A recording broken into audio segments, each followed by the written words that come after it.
happened? What happened? What did happen? I don't know. Too many new buttons. Wait, no, you saw nothing.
We the top 10, UGK the major, Wayne I play it don't stop here. Traffic lights, we going, know the time until the clock hit. Hands on roll, we doing digi to the whole block clear. Yo, what you got there? Oh, did you not hear? And he's taking over and we got the whole shop, yeah. Her, she wanna know me better, but I'm on the top 10. Gotta match my energy, you see I'm in the top, yeah. Yeah, it's top 10. Hey, now I'm in blessed mode, did you forget, bro?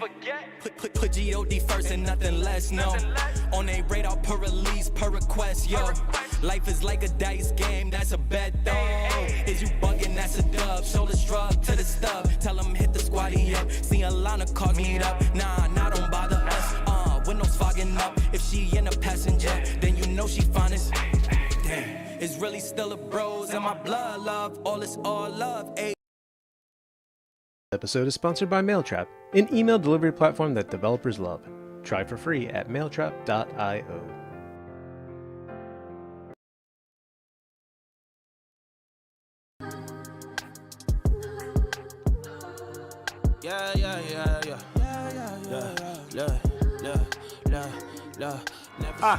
One, two, coming off the top, y'all know how we do. Listen, I'ma drop a freestyle you can cherish. I'ma send a shout out to the host named Eric. Yo, he's never on some average shit. You know Eric, he stays loud and passionate. I'm about to break it down for y'all with the clever song. Yo, shout the host named Thomas, cause he's never wrong. And shout to John, you know that he's smart and quiet, unlike my freestyles, which cause a riot. I'm about to do it like this, cause the people love me. Shouts out to PHP, the ugly. It's called ugly cause it's not professional, but I'm about to come through and bless it with style. So let's do it when I'm spitting, I perfume the room. Yo, the segment of the show is called Doom and Gloom. That came from Thomas. Yeah, can nobody go beyond this? I get the mic and then I'm about to keep it like a promise. Yeah, and y'all know we fill them up with anguish. We talking about the PHP, the programming language. About to break it down, no exaggeration. What do y'all do for a living? Web applications. Okay, I can dig it, my words spray tight. They getting together on the Thursday nights. Yeah, when it comes to rhyming, you can call me the new dude. I spew true lyrics while y'all broadcast on YouTube. So let's get it, you know my lyrics are major. All up in the comments, they got plenty of haters, but they doing what they doing. Keep it ugly, we ending every show with the saying it's lovely. Let's go. Hey, shout out to y'all, peace to the whole squad, man. Hope your channel is doing real well on YouTube. Hope you guys are having fun. And it was an honor and blessing to do this little custom freestyle for y'all. Hope you enjoy. Stay up. Yeah.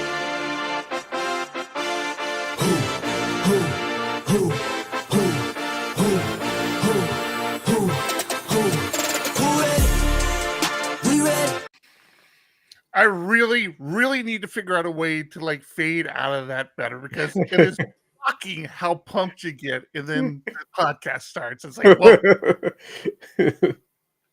Good morning. Good Good morning. morning. Hey, At least I have coffee too. in our very thin slice of the globe, it's still morning technically. I'm your host Eric Van Johnson, and you are listening to the PHP Ugly podcast. If this is your first time joining us, welcome. We're happy to have you. This is a podcast that focuses on the PHP programming language, the PHP community, and our company, PHP Architect. The podcast is made better thanks to some sponsorship, mailtrap.io, honeybadger.io, and PHP Architect, as well as our supporters on Patreon. We're going to talk about all of them a little later. At some point, we'll talk about PHP Architect as well. One day we'll actually create a video for PHP For Architect. now, it is episode 385, which I don't even have a Trello card for, so we will talk about why that is here in a second. And you can be part of the show. That's the last thing. There you go. Everybody loves mumbling when they're listening to audio podcasts, so audio listeners, you're welcome. You're welcome. If you want to be part of the show, you can be part of the live show just by joining us in our Discord channel at discord.phpugly.com.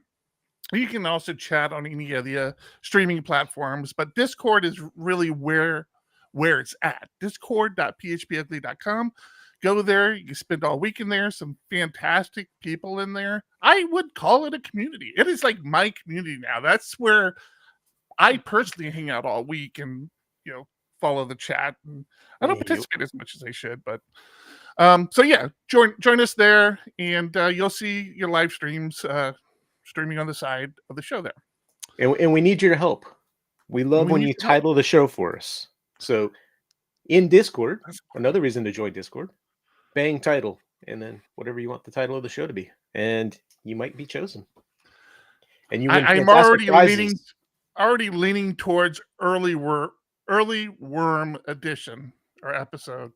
Early worm. Just early worm. We need to get the words early worm in there, but also include PHP somehow. So there's your assignment for the day. Just because we're recording at 10 a.m., it has to have early worm in there? Yes. Yes, because we went from 9 p.m. to 3 p.m. to 10 a.m. At least it wasn't a 6-hour jump this time, but and next week it's at 6 a.m. Well, that's what I'm worried about. You're like, before I know it, you're gonna have me waking up at 4 a.m. to record the podcast because of some weird reason. It's a science experiment. We got to find out where we get the most listeners. We don't. We don't. It makes no difference. It's funny because I was listening to I think it was the Primogen. So the Primogen did an interview of the creator of HTMX, which is the new hotness, right? Mm-hmm. A lot of people turned me on to this because I was a big Livewire person. We actually have some HTMX code in some client work. Very easy to use. I haven't really exploited it or explored it as much as I have Livewire, but I'm starting to lean that way for no other reason to have the portability of taking knowledge to another solution. Mm-hmm. Symphony, or even something else altogether. Static, no framework. Yeah, exactly.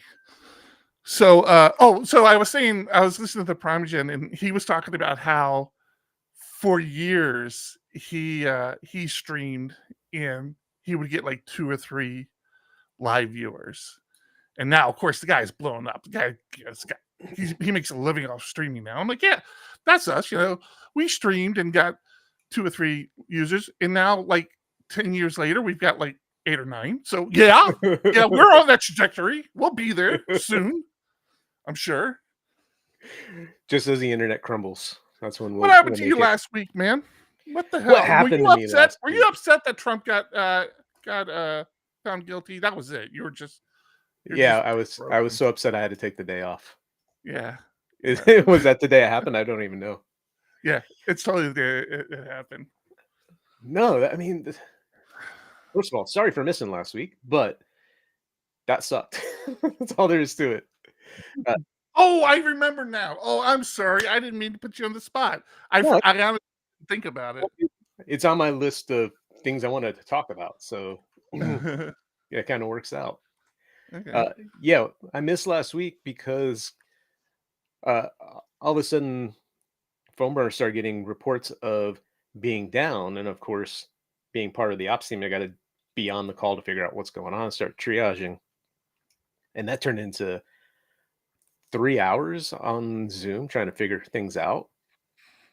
And it started slow. You get a couple of reports from customers saying, "Hey, things are crashing," or "the site's crashing." You're like, "What do you mean the site's crashing? There's no errors. We have no Honey Badger reports. Nothing. It's just what's happening." And they're not giving me any good details, right? So it goes from trickling of a couple to all of a sudden 20 or 30 support tickets open up saying, "Hey, things aren't working." And we just couldn't figure it out. And finally, somebody on the ops team had it happen to them. And what the symptom is if you stayed on a page for more than like 6 or 7 minutes, you just couldn't do anything. Your CPU shot to 100%. You couldn't click on anything. It just dead in the water. And their app, especially one feature of it, people sit on that page for hours. So sitting on for 7 or 8 minutes is not unusual. And trying to track that down, trying to understand what was happening took way longer than it should have probably. But in the end, it was a third-party tracking pixel. Gotta love that. Gotta love that. And marketing people, they have to have these tracking pixels. They need to know where conversions come from, what, like all these details. And for that to cause the issue was just absolutely frustrating. What was that? I know this is a little different, but what was that NPM package that ended up crashing half the internet? Was that left pad? Right or something? Left pad, pad. yeah. Left pad or L pad or something. It's like that. It's like we're so dependent on all these, like what we think are small little things that we add to our code. Just one of them could just cripple the whole thing. I know. And the problem is, what do you tell your users? Oh, a tracking pixel, because that sounds really good, that we installed to track you is what caused it. It's not our downtime. It was their downtime. It's like, no, you can't say that. I can say that here because we're all developers and we understand that tracking pixels aren't bad. We're not literally tracking people. I mean, locations or anything, but yeah, you're just trying to find conversion rates and stuff. And the fact that had the impact, and it was as simple as going into Google Tag Manager. We commented out that one piece of code, and all of a sudden, no issues. We're like, good to go. Yeah. Until the next day. Exactly. Yeah. No. I knew it was bad because it's not uncommon for John and I to kind of swoop in the last minute because we get tied up with work, especially since we switched to 3:00, right? Because our day here, it's 3:00 where we are. So our work day isn't really over. Like our clients are still working and stuff like that. So we get pulled away a lot. But I knew it was bad because I'm pinging John on Slack and he's not responding. I actually, it's not iChat anymore, but it's the Mac OS Messenger. I messaged him there, which I never do because I don't even run that app.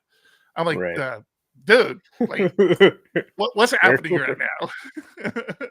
He's like, where are you at? And I saw that pop up on my screen. I was like, oh, jump over. Yeah. And for the people who were here, I apologize. I was here.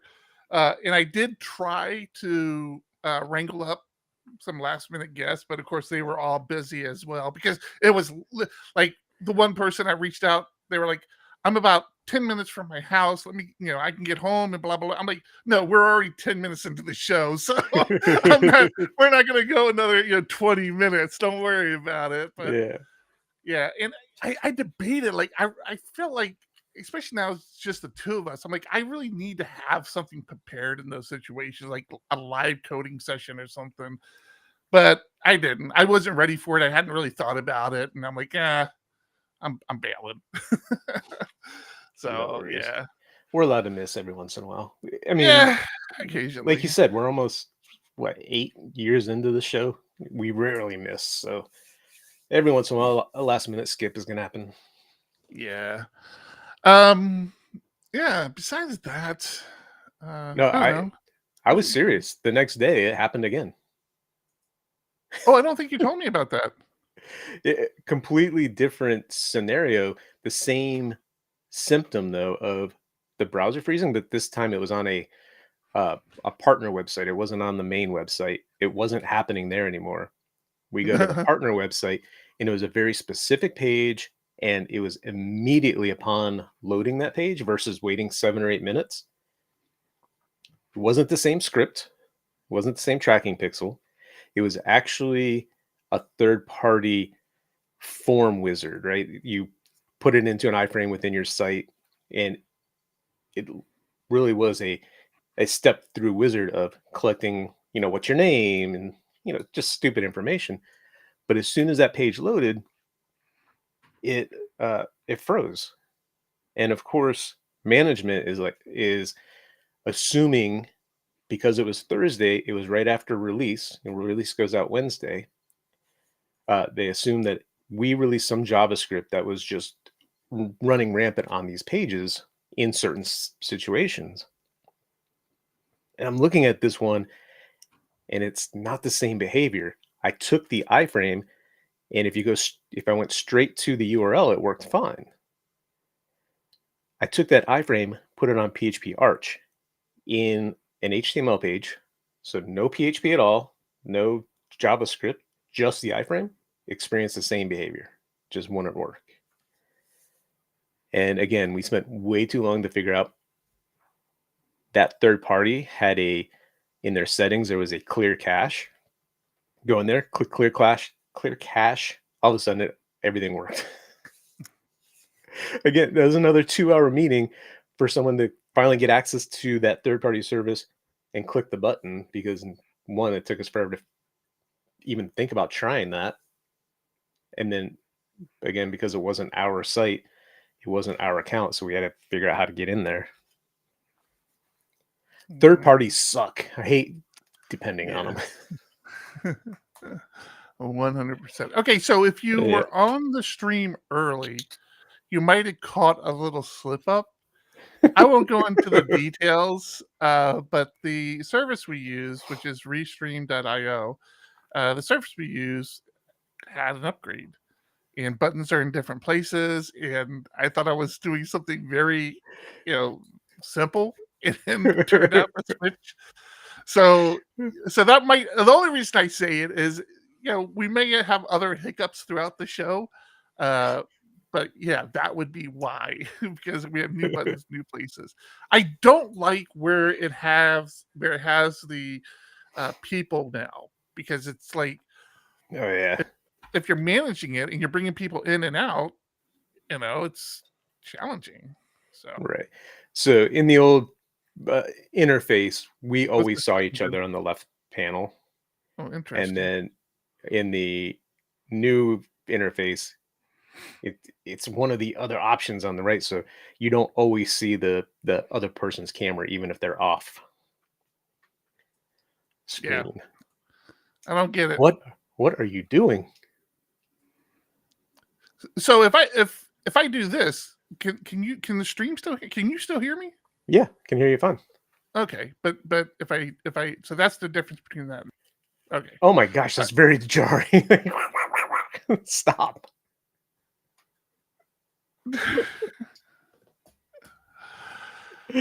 All right. You ready to laugh at me real quick? I laugh at you all the time. The other day, my wife called me out for something in the backyard, and I go to get out of my chair, and my right armrest exploded out from underneath of me.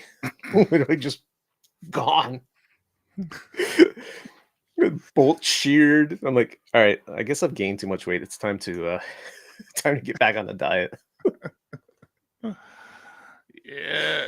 I gotta get back to our storage unit and get another chair. I think we might be out of chairs, man. Mine Oh, is actually, looking, you're right. I think you're mine right. is looking pretty beat up. I was just looking at it, like, man, my seat. It's my seat. I just spend too much time sitting. I really need to stand more. I've been trying to stand more at my desk. I just can't get into it, man. I don't know. I just can't get into the same flow. And then, of course, when you do it in a meeting, everybody has to talk about it for like 5 minutes. I'm like, I don't want to talk about the fact that I'm standing. Just have the meeting. Right. Actually, when I'm in a flow, when I can actually focus and I can stand and put music on and kind of just sway or dance while I'm actually coding, I feel the best. But again, like you, I don't do it often enough, and I don't know why that is. Yeah. So let's hear from one of our sponsors now, and then we'll get back into a little bit. This is Mailtrap. This episode is sponsored by Mailtrap, an email delivery platform that developers love, an email sending solution with industry best analytics, SMTP, and email API, SDKs for major programming languages, and 24/7 human support. Try for free at mailtrap.io. Thank you, Mailtrap. Yeah, my week, we've been talking on the show. We've never been like one of these things where you had to live in San Diego or live in Southern California to work for us, even before we had PHP Architect. And less so now. And a few months ago, we hired our first overseas person who we had the expectation to integrate with the actual team. We've worked with overseas people before, but they've kind of been off on their own island. Mm-hmm. We give them things to work on, and so this is Mike over in the UK.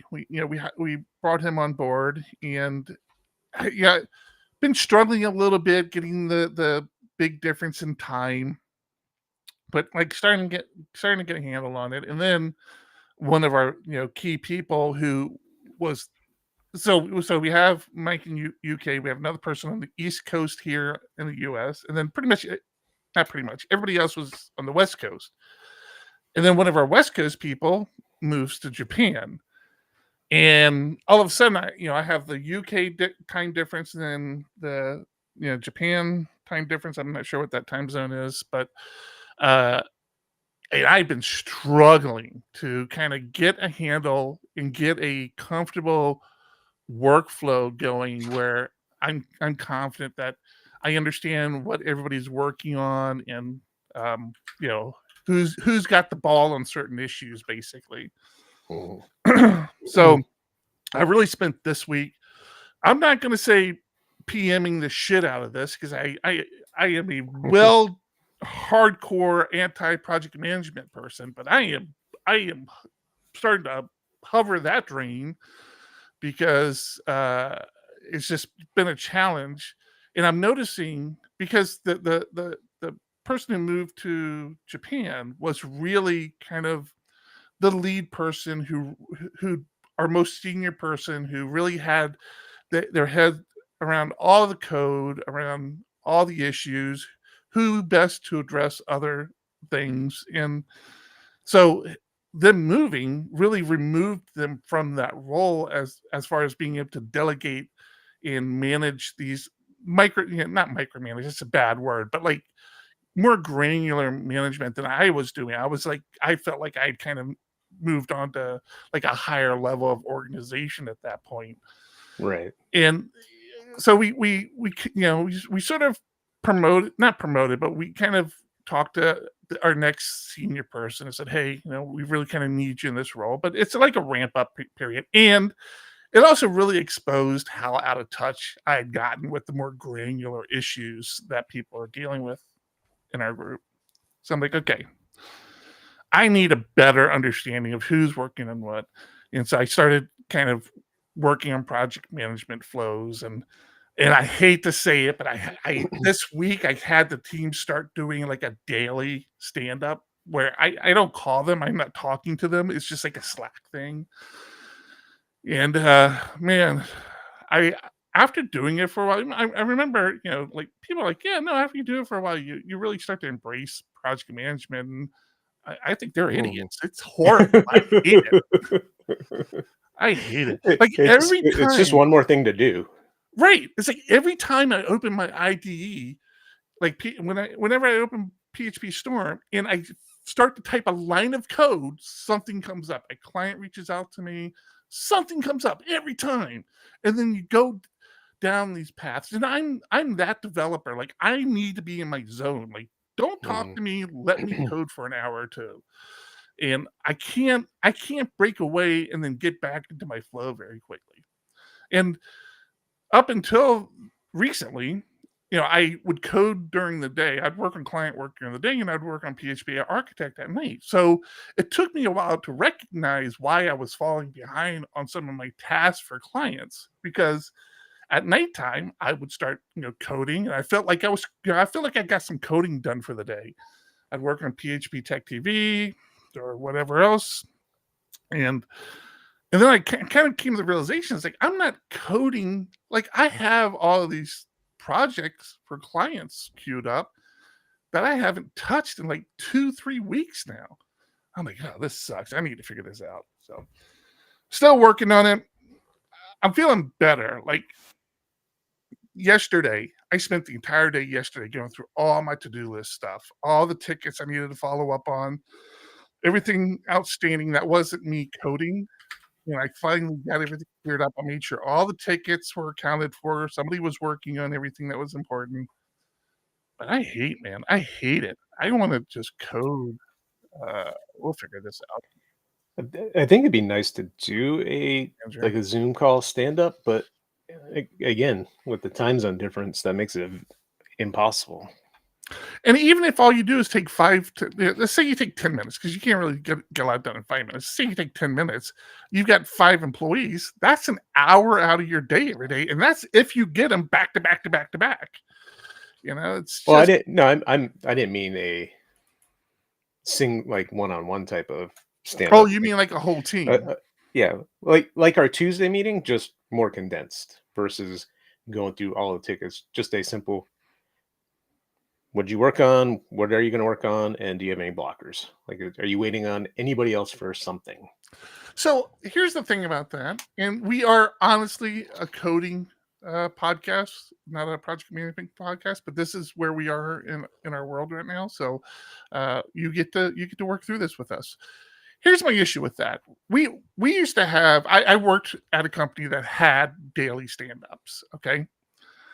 My frustration with the daily stand-up, and this was a physical, everybody was in the office, everybody went in the conference room, everybody stood so that the meeting didn't run long, but the meeting always ended up running long because there was like 20 people going, that were doing the dailies.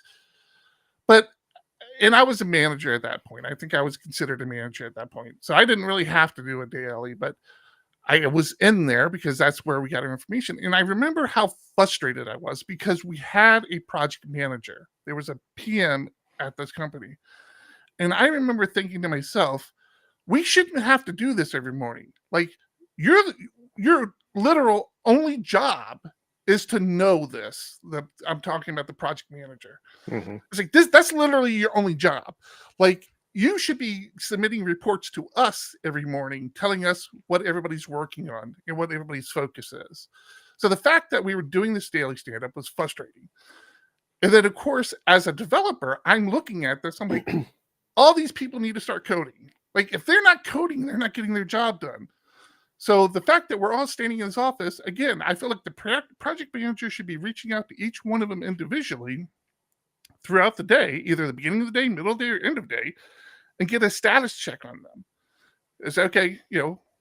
What did you complete yesterday? What are you trying to get? What are you working on today? Really, those are the only 2 questions, and any blockers, right? Is there anything holding you up? So I never liked the whole stand-up thing. Now I call this a stand-up, but this is basically that check-in where Slack says, "Hey, give me a report," and then I go through and I read the report. There's an issue with that. I'll talk about it later if it's important, but so I feel like it's different because we don't have a dedicated project manager and we're not calling them out. But the whole thing with the office, the stand-up, the physical stand-up, or even virtually, everybody being in the same place, is I feel like people are like on the spot. Like, first thing, if somebody is blocking them, like they might not want to call them out, or not necessarily call them out, but like be like, "Oh yeah, I can't do this because that person hasn't done that yet," sort of thing. And I just feel like it always caused, because when that would happen, I always feel like it caused like this tension that didn't need to be there. Like we don't need to have this public conversation, because what you're working on and your status, it's only relevant to me. Like, however you're interacting with the other developers, I assume you're doing that interaction. I don't need you to have that conversation in front of me. You tell me what you're working on and what you're getting accomplished. So that's my reservation of doing it. I mean, we do have our weekly, Right. but So doing it every day is tough. I hear you. I do it daily with the team I'm on. It sounds like in that situation that you're describing, it was just too big. There's too many people. It's supposed to be, in my opinion, it should be the team that's working together. And it really should just be, it is nice to hear from the other developers of what they are working on. So I can see kind of, am I impacted? Is there something I can help with? And then the You're saying blocker you part, as an individual developer, right, understanding what the other developers are working on. right. It's to feel part of the team, to know what they're working on and what, if I'm blocking, if they're waiting on me. I don't feel like it's calling me out as much as I can't do this until this is done. So instead, I'm going to work on, another ticket. And then I know, oh, they're waiting on this. Maybe I didn't realize they were waiting on it, or it gives me a chance to say, oh, it's taking me longer than I thought, or I didn't realize it was a priority. I was working on something else. So it is a way to come together and have a quick discussion. We usually have 6 or 7 people in there, and it usually takes less than 10 minutes. And then on the longer days, it takes 15, and then we're out. It's hard though, because it's virtual, and I know that some people are on the East Coast. So for them, it's the middle of the day. For me, it's my morning. Mm-hmm. But it does seem to work out. As far as you being a manager and not needing to know that, like you said, that should have been to me, it should have been the project manager, the developers, they hash it out. And then, like you said, the project manager could have come to upper management and said, giving you some sort of report if necessary. Well, maybe we'll ask the team what they feel like doing. I feel like I'm starting to get a flow. So I don't like to promote other services too much, especially if they're not sponsors, because I have a tendency to like bounce around services. Mm-hmm. And we used Otter. We still use Otter.io or whatever. AI. Otter AI. I think the URL is Otter.io, but no, it's AI. We've used that for a while, and that basically just pops into the Zoom calls, transcribes the Zoom call, which is I do use occasionally. Not occasionally. I do use where a client would say, "Well, I thought we had talked about this," or "What did we say? When did we say we would have this?" I would pop over to Otter. I would do a quick search. I'd find those topics, and typically I can grep out and find those specific conversations. It's been helpful. I definitely think it's worth, if you're running a company, especially if you have client meetings a lot, it's worth having. And it just jumps into, you can configure it so it jumps into Zoom calls automatically.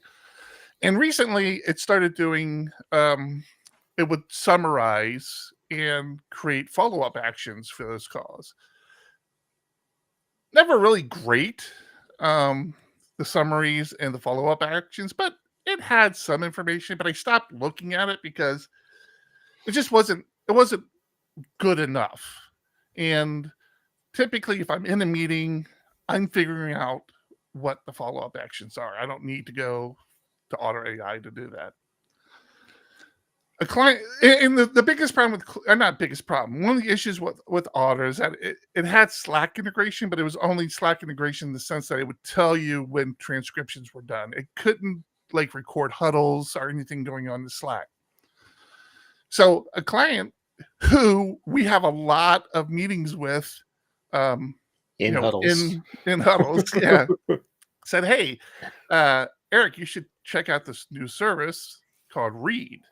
And I think their URL is read.io, but the name AI. You keep saying AI. I'm going to call you out now, man. I'm going to say you are absolutely right. It's read.ai. Again, this is not a sponsored thing. I've literally been on it for a week. Matter of fact, my trial runs out today. I'm going to probably hover on the free tier for a couple of days and see how much gets pulled away. But there are some very key things that I want to make sure I get. So the big thing about Read, and again, this is only if this is something you need. If it's not, and you're watching this later or listening to the audio, you can fast forward to about 5 minutes because I'll try to be quick. The key thing about Read is that it does the same thing, pops into Zoom calls. I think it does the Team. What's the Microsoft one? Is it Teams? Teams, yeah. I think. Mm-hmm. It does Teams as well, which Otter might do, but it does Slack. It does Slack huddles. Not only does it do Slack huddles, but you can configure it to keep an eye on Slack conversations as well. And I've done all this, and you can call me crazy, and I can understand why people would be uncomfortable with this, but you can also tie it into your mailbox. I have it tied into my mailbox as well. So the really cool thing about this is, yes, it's transcribing the Zoom calls and huddle calls. It does a better job, much better job at summarizing and creating action items. It does a bunch of scoring. It lets you know, how it felt the conversation went, positive, negative, certain words you said that might be, I think they call it inclusive, uninclusive words. And it has a whole coaching section, which I have found helpful. But it transcribes all this stuff. In what has been very valuable to me is every morning when I have an email in my mailbox that summarizes all the conversations that happened the day before, that it feels like I should be tracking in key components of those discussions. Now, I don't know how it does such a good job at filtering out spam, because I get a shitload of emails every day, and only a very small fraction of it is like which I call valuable emails, right? But it does a very good job at only capturing emails. Again, like the AI system they use is looking for topics that it feels are relevant, that need to be seen, right? So every morning I sit down and I have this email of Slack messages, Slack conversations, huddles, Zooms, all the conversations that happen in all the channels for our company. I don't have it in our client's Slack yet, which is something I think I need to do. And summarizes. This is, hey, this project, these things were discussed, I'm like, wow, this is way more. That has been really helpful. And I'm starting to like integrate it into my like daily routine, which is scary because then I end up having to pay for it. But now the question is, does it find all of your Honey Badger emails, summarize those into things you need to look at so you can focus and get things done? Oh, I thought you were cutting over, you bastard. Splunk like querying without having to sell my kidneys? Nice. That's a direct quote from someone who just saw Honey Badger Insights, the new observability tool from the folks at honeybadger.io. Insights is a fresh approach to logging, performance monitoring, and observability. It's a bit like Splunk, Datadog, or CloudWatch logs, but with just the good parts and a reasonable price tag. Honey Badger helps you gain deeper visibility into what's happening inside your applications. letting you drill down into the details and step back to see patterns in your data. You'll love how easy it is to query your logs and events and create quick charts and dashboards. The best part is that it's available on Honeybadger's free tier as part of their comprehensive monitoring suite, which includes error tracking, uptime monitoring, status pages, and more. Get started for free, then pay as you grow, or choose a 30-day free trial to unlock the full power of Honeybadger right away. To get started, visit honeybadger.io/plans. That's honeybadger.io/plans. Thank you, Honeybadger. Thank you, Honeybadger. So yeah, right now, Read AI is probably the first AI integrated software where I've been like, no, I wouldn't say the first. Copilot was pretty impressive when I first saw it as well. But this is the first time I felt like it was actually doing something more than people just slapping the word AI onto it. Yeah, I'm jealous of TJ, man. I want a fraction of that guy's knowledge. I want a fraction of his knowledge. He's like, you're paying for a service, just do it yourself, damn it. Yeah. He got me hooked up, so I have my own local AI engine running, and he's been kind of nursing me through certain things. I definitely have big visions of leveraging it for workflows, especially for the magazine, and helping the people contributing to the magazine and making sure the article's ready to go and good before. But big plans. He's actually going to be speaking at a phone burner meeting in a couple of weeks. Oh, no kidding. He didn't tell me that. I talk to this guy almost every day. He doesn't tell me this shit. Damn it. It's because he doesn't like you. Nah, yeah, I know. No, he did his Sparkle of AI for tech, and phone burner is bringing him in to do the same thing. I can definitely see where that client can leverage AI stuff for sure. Mm-hmm.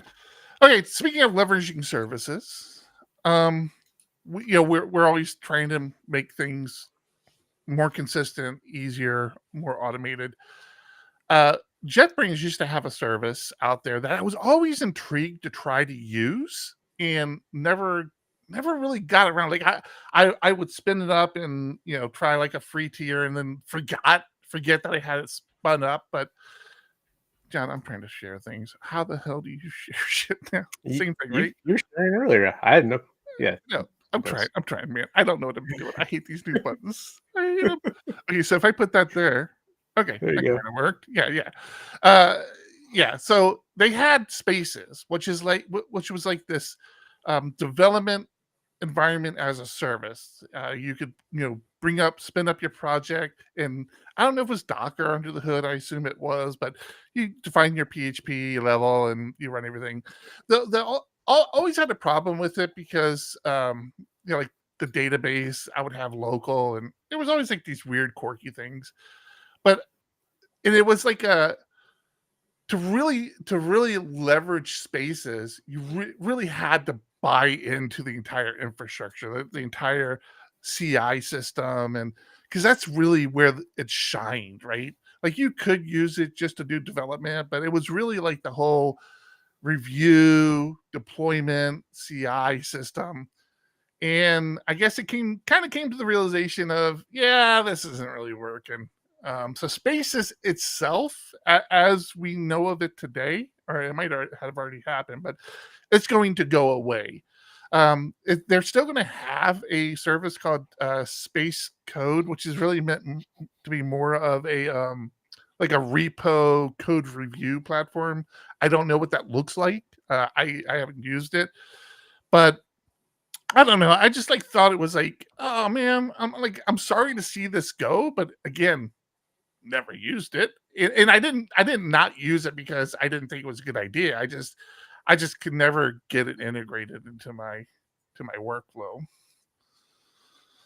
So yeah, just a little piece of news. I don't know if you have any feedback on that. I haven't looked at it, so I remember when Spaces came out, but I never really tried it. Mm. But it's interesting to read that first part where it's like, we intended this to be an all-in-one solution for IT companies. It was Yeah. intended to do this, and it was intended to. Obviously, we missed the mark somehow.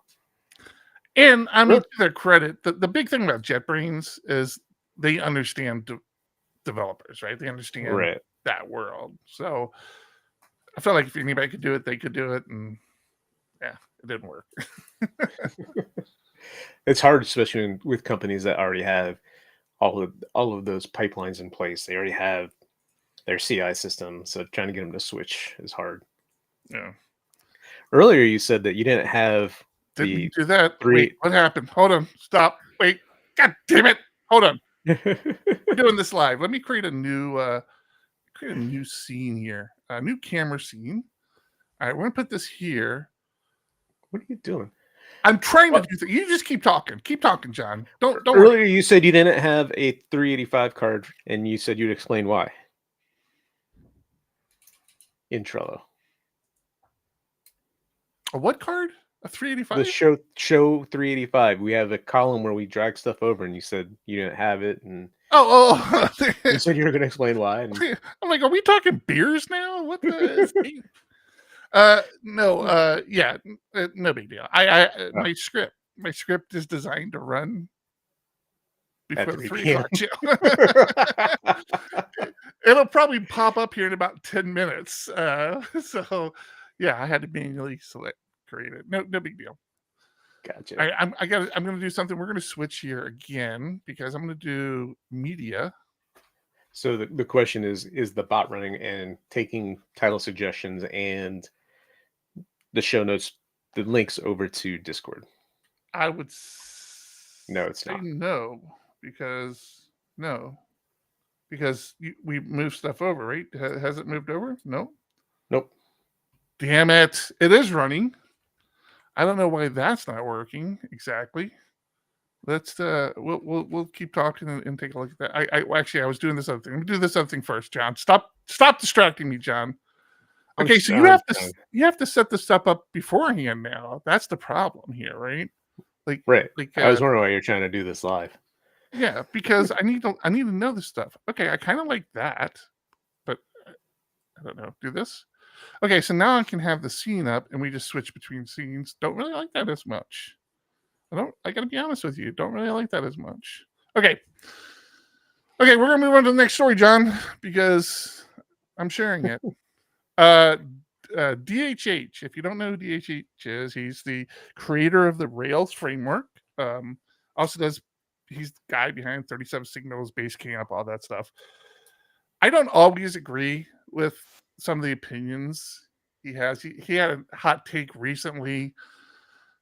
The way it was interpreted, and I think it was how it was meant to be interpreted, reading his replies to some of the comments, was that Mastodon, the big exodus from Twitter to Mastodon that happened when Elon took over Twitter, he felt was a good thing for developers because it got rid of all the trash talkers. They had their own world go to. I'm like, I don't know what world you think you live in. The trash talkers are who like the fact that Elon took it over. Mm. So I don't always agree with them, but they've been battling for a long time, or him and his company has been battling for a long time with Apple, which is funny because I feel like he was like an Apple fanboy sort of person. And it really kind of started peaking when he released Hey, which is this email service that he has, and he wanted to have a iPhone app and realized the cost associated with it and all this. So he's been in this like hardcore battle against Apple for the last couple of years, and he has officially switched over to Linux. I think it's interesting. I haven't really understood his complete setup, but yeah, so he's switched over to Linux now, and it's just kind of funny to see like everybody like, oh yeah, I'm going to do that. It's like, yeah, I don't understand why it's that big of a deal, but the cool thing about it is I've seen an interview with him after he did this, and I don't want to be a fanboy. All right, I am definitely an open source advocate and we ran Linux desktops for a long time. I'd probably still be running one if I had it on a laptop, but we had desktops and it just tied me down too much. So full disclosure, I'm on Mac pretty much all day. I still have my Pop! OS machine that I have many things running on, but so I'm on Mac, but I'm definitely okay with Linux, and don't think Linux is a bad solution anymore. And this is kind of what he talks about. It's like if you haven't used Linux recently, especially Pop! OS, which is what I still continue to use but moved away from. If you're a Mac OS user, the jump between Mac OS to Linux or Mac OS to Pop! OS, I'll say Pop! OS because Linux desktops are so broad. There's so many of them. It's hard. Some easier than others. Right. Yeah. The jump from Mac OS to Pop! OS and even Pop! OS back to Mac OS, not hard at all. Like actually very, very easy to do. Mm-hmm. I don't know why people struggle with it. But again, whatever. Like it's like phones now. Like Android and iPhones, the differences now are so minor. It's like hardly worth talking about. My biggest reason for moving back to the Mac full time are a couple of things. One, the portability, like you said, just being able to grab and go and not have to worry about making sure your repos are synced is really nice. The other key difference is the magazine. Doing the things I need to do with the Adobe products that just run natively on the Mac was way better than me having to fire up a virtual machine just to make it work. Right. And again, that's on us because we haven't really explored other solutions. It's just that was the workflow that was established when we took over the magazine. It just works. So we just kind of stick with it. Right. Yeah. Yeah, it was. I agree, and that's still very much an issue. That if there is still like a remaining, looming overhead on switching to Linux, it's that. Like certain companies, like Adobe, still don't natively support that OS. And again, you talk to anybody on Linux, like, oh yeah, you can run it with one, you can run it with virtual machines, and yes, that's all true, but again, when it's your business and you need to make sure you have support, you need to make sure things work correctly, it doesn't fly. Like it's just too difficult. So either find your solution on that platform or move to a platform that supports the solution you want to use. And that's kind of where we were with the Adobe stuff. Yeah, so unfortunately. It's not that we couldn't do it. We just haven't explored it. Yep. Okay, let's stick with let's stick with DHH for a second. You okay with this? We stick with DHH? Sure. Okay. Let's do it. I'm really having a hard time with this new layout and sharing. I'm struggling. I told you we should have waited and stuck with version 1.0. Yeah. For this show. I know what I just did wrong. I think I have what I just did wrong here. So what I did is I stopped sharing like I normally do. So I should have kept sharing. And then I should have switched to the other scene. That's what I should have done. I should not have stopped sharing because now I can switch around. Gotcha. There you go. I only bring this up because we were just talking about DHH. This is DHH, and he does talk a little bit about his switch to Linux. That's one mighty fine gem. He did talk a little bit about his switch to Linux, but this was interesting because recently, with the latest release of Laravel, the default driver database driver was switched from MySQL to SQLite. Really? Not a big deal. Yeah. I didn't know that. Yeah, and it's not a big. I mean, it doesn't really mean anything. It just means when you fire up a new Laravel app and you go in your .env file that's created when you create the app, which you always go in there and have to customize that anyways. The database driver in there is marked to SQLite. Right, not MySQL. So I thought that was interesting. I didn't really think it's a big deal. I know people use SQLite a lot to run tests, or they use the in-memory stuff. I remember that I I started using SQLite there for a while when I first started doing development because I thought like my little websites that I had created, it just didn't make sense to spin up a whole nother service, a whole big database just to host like my little blog. So I started doing it with SQLite. But there's a YouTube here with Aaron, who is I don't know if he's working for Laravel now. This was the Planet Scale guy who did a bunch of videos for them.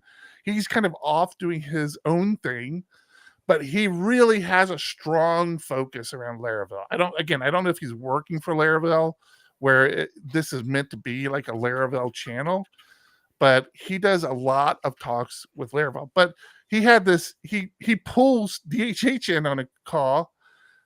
It was very like he sent out a tweet talking about SQLite, and DHH was like, "Hey, yeah, I have some opinions," and he kind of gets it. He kind of goes down this whole path of, I'm surprised this doesn't get used more. Like, it's a great solution.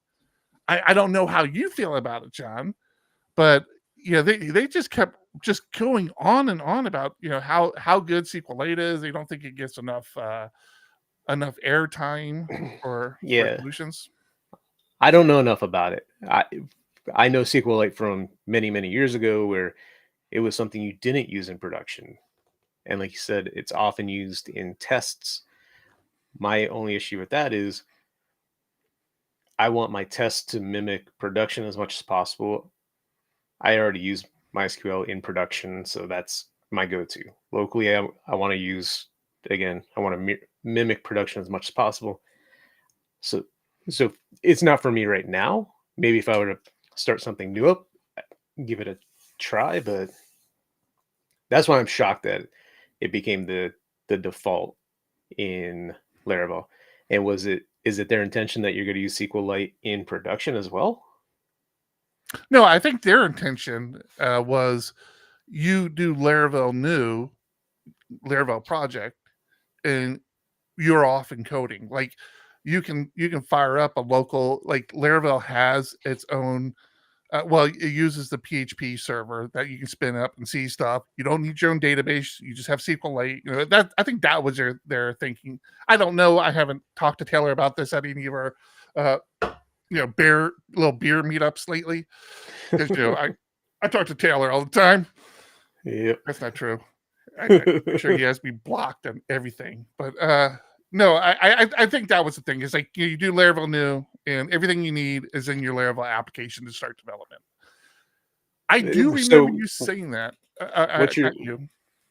What's your concern with the mimicking production if you're not going to use SQLite in production? Well, that was where I was going. I do remember that being a thing. SQLite in production is not recommended, and that's what I think this conversation is about. Is that's not, or that shouldn't be the opinion anymore.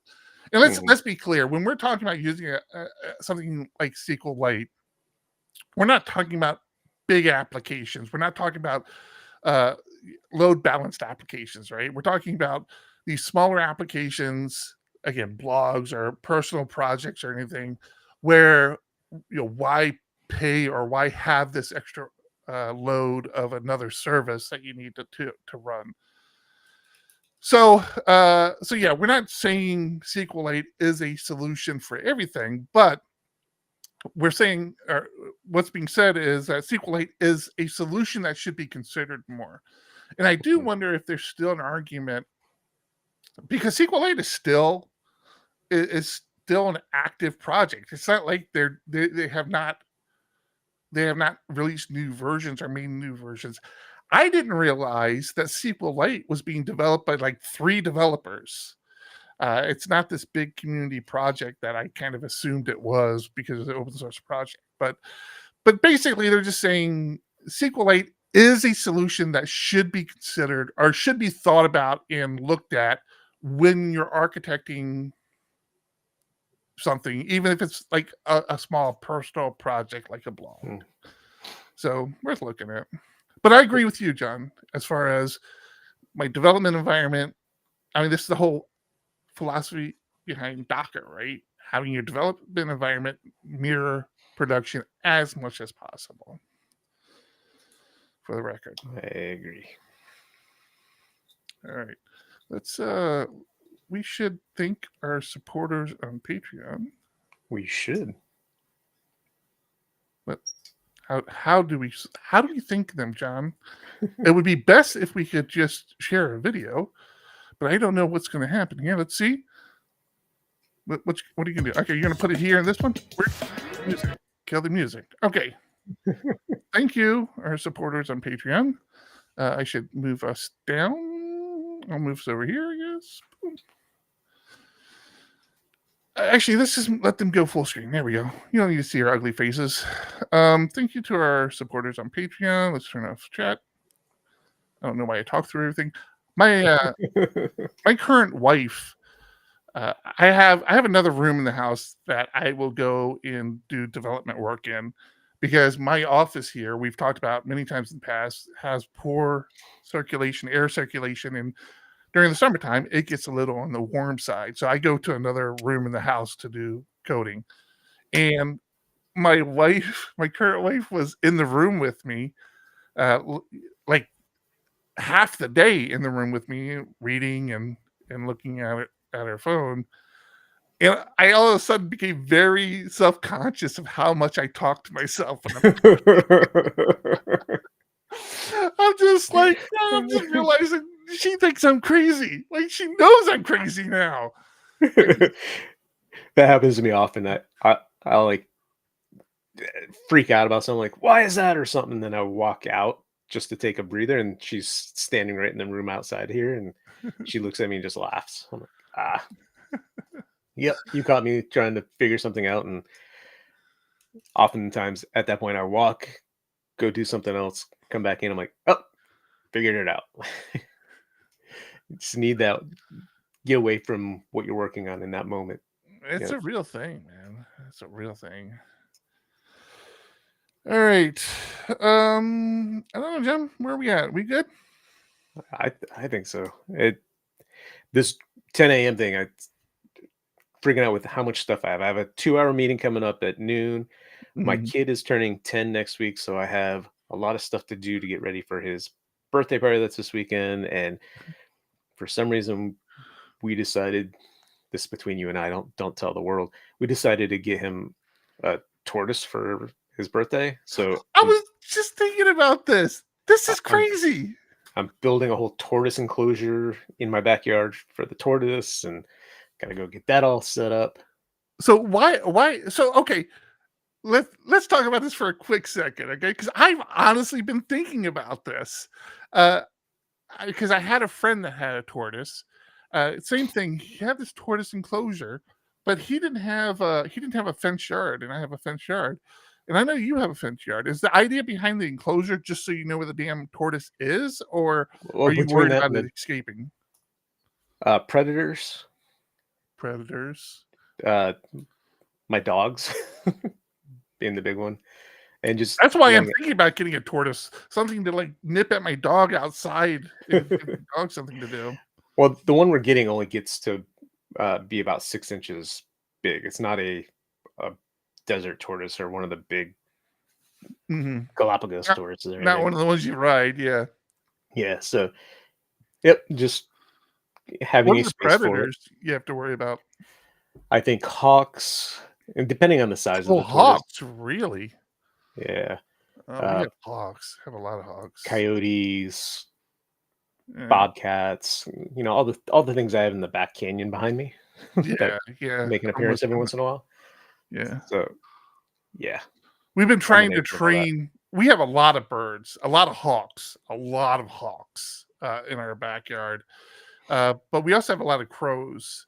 And we've been trying to friend some crows and feed them. So we have a bird feeder out there now. Not a bird feeder. We actually bought a bird bath and putting food inside it that we're hoping the crows come down and get, because I've seen videos where you can friend crows, and after a while, really?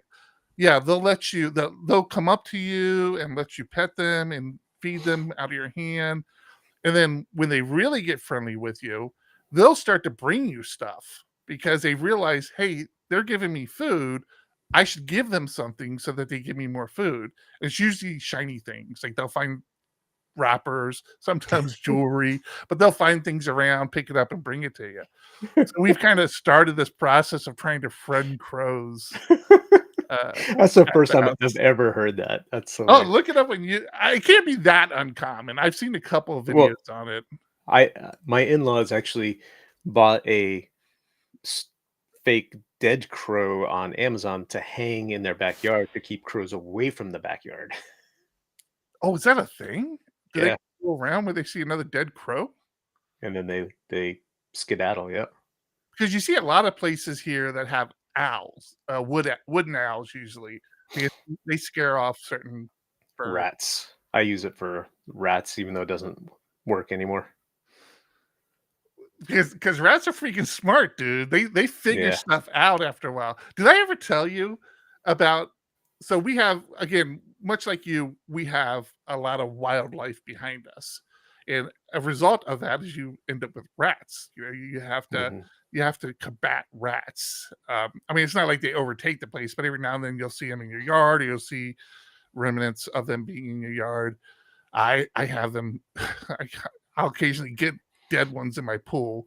The wife wanted to get one of these little ramps so that they could escape out of the pool, and I'm kind of torn on it because I'm like, no, I'd rather them die. But the rats.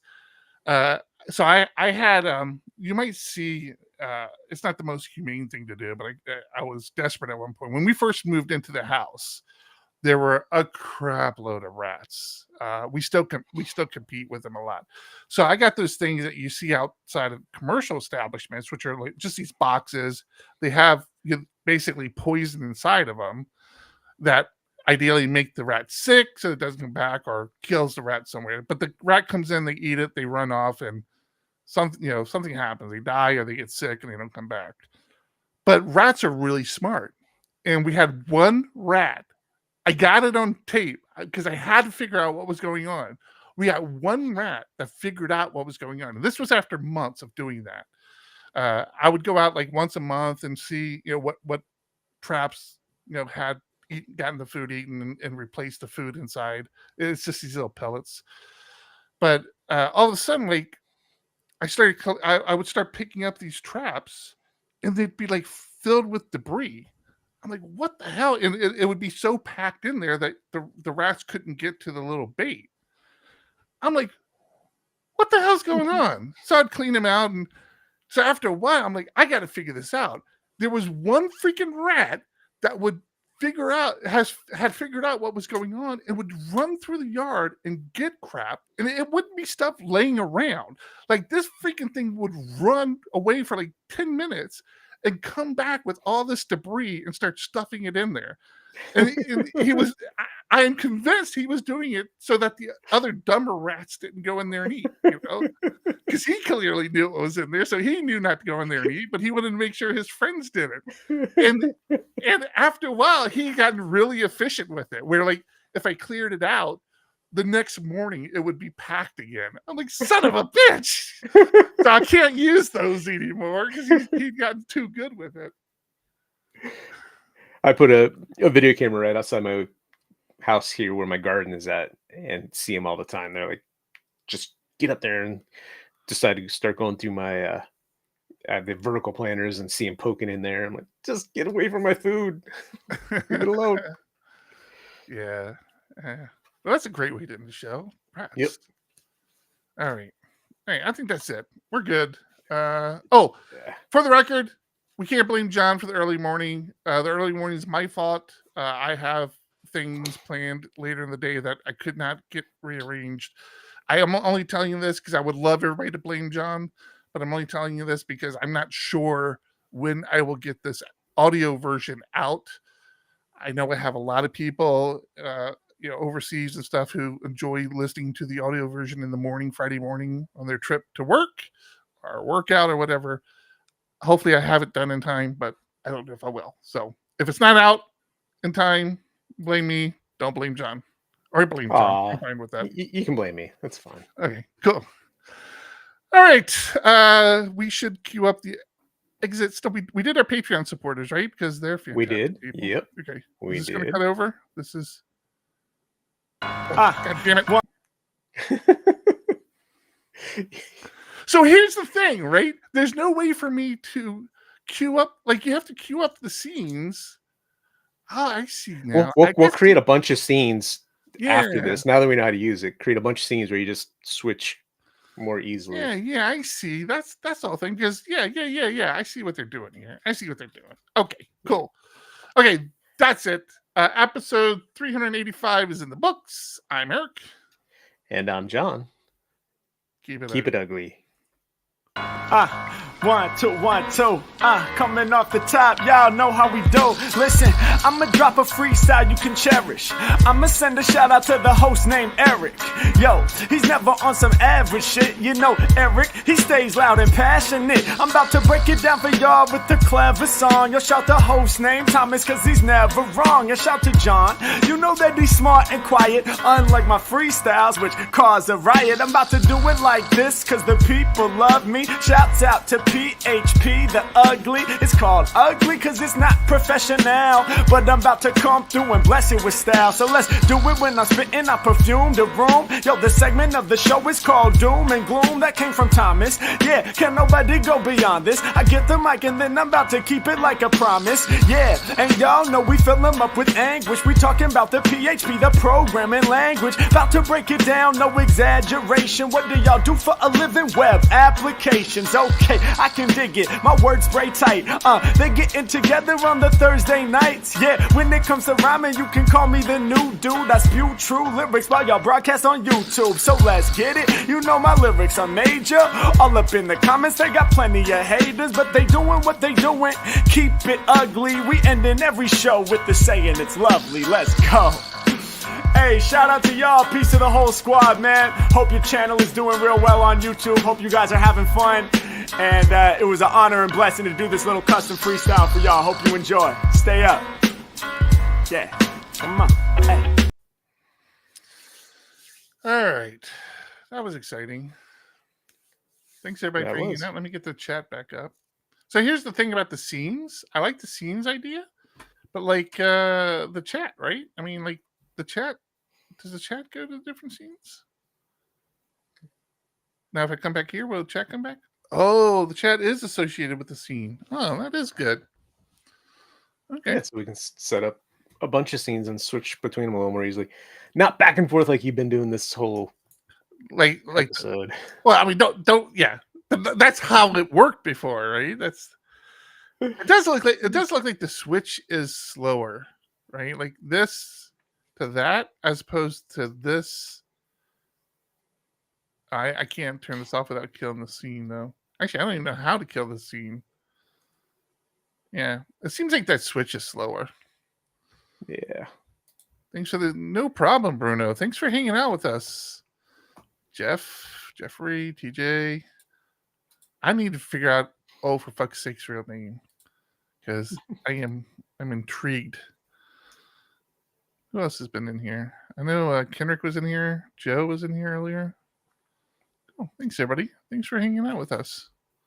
If you're wondering what's going on right now, no, I haven't forgotten how to end the stream. This is just like the after show, but it will be short because I do have shit to do and John has meetings to jump into. Yep. And I got tortoise enclosures to finish up. So you're building it yourself? Yeah, it's pretty much built. I went this morning and got the bedding, which is just topsoil and peat moss. So you're like this early morning go to Home Depot guy, huh? Not usually. I mean, it depends. So I did earlier this week to get all the wood for the enclosure. Mm-hmm.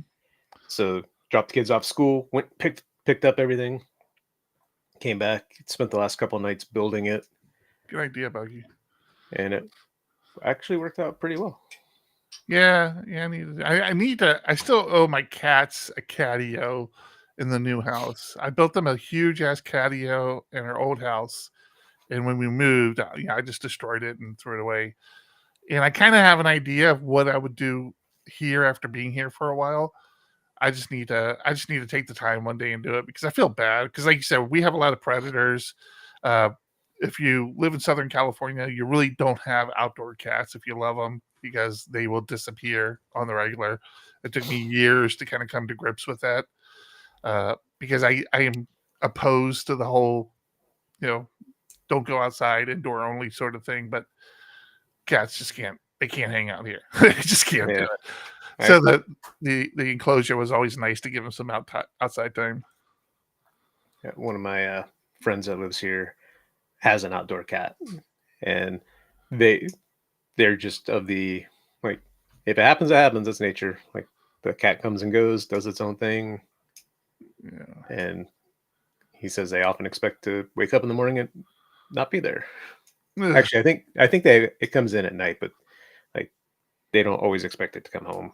See, that's the thing. But If I could assure that it came in at night, I might be a little more open to it because, I mean, cats they can get out of anything. Like I have a pretty well fenced in area, but a cat could easily get out of it.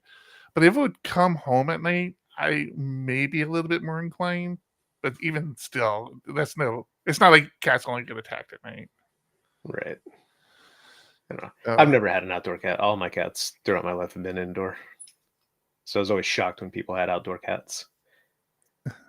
Yeah, I'm the other way. I'm like, why would it just seems cruel to not let the cat. And we have the one cat we have. He's a maniac. Like he hovers because he knows the dog goes in and out, and he hovers. And if you open up the door and the dog will start to go out, he's a cat. He's quiet as hell, but can run fast.